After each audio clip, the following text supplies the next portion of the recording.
It's halftime at the True Vine football game, and I've discovered here, Tom, in Africa that the only thing that starts early, as you said, in Africa is football. That's right. We're late for everything, but I've discovered this 5 o'clock game started at 10 to 5. That's the way it should be.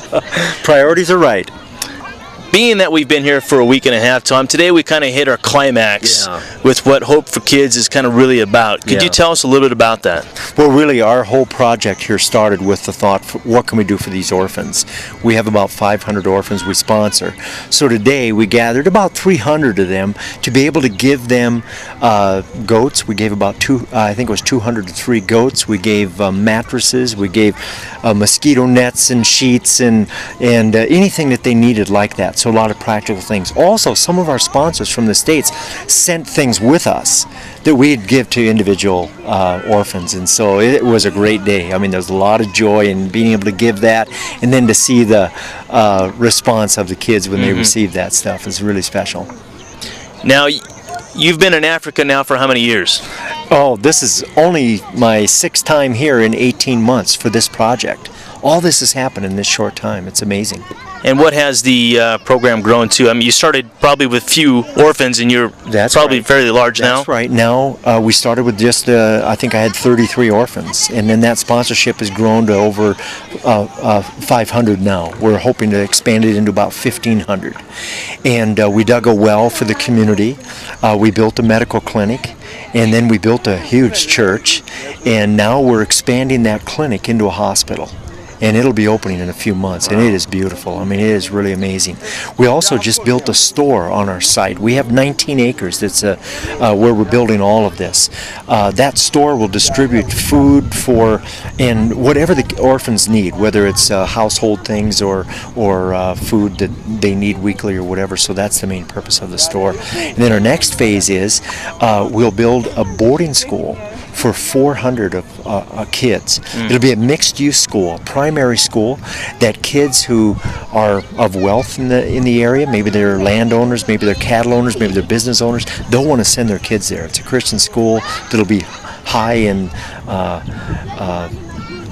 teaching these kids skills and the biblical principles, that sort of thing.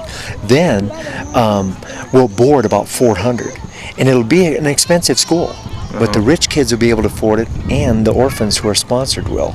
So it won't give this stigma, this is an orphan. It's an orphanage or an orphan school. This is a school people really want to go to.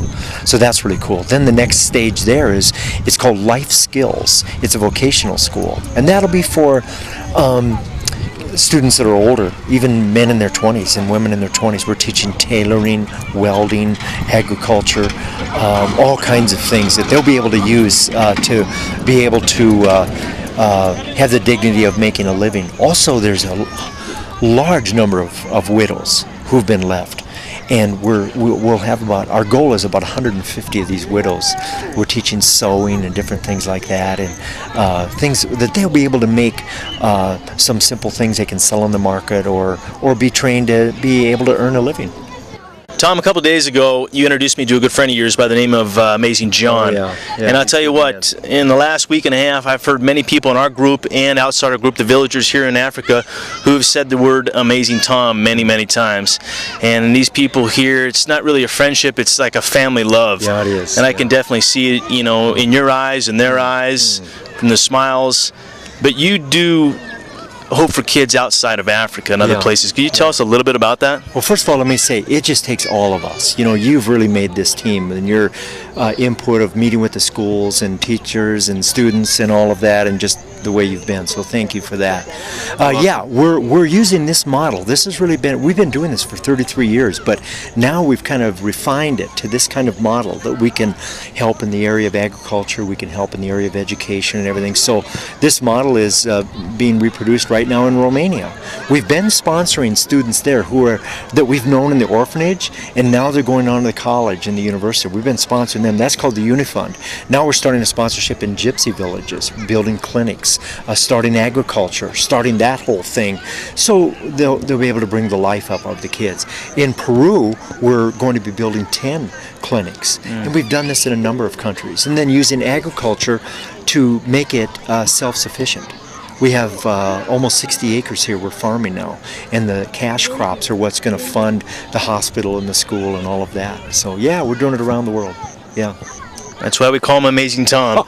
But Tom, behind us here, as we said, everybody stops for football. Yeah. So we're going to have to stop right now and get back to work. Here, scores 1-1. Yeah, let's go. And let's go check it out. Thanks, Tom. Thanks.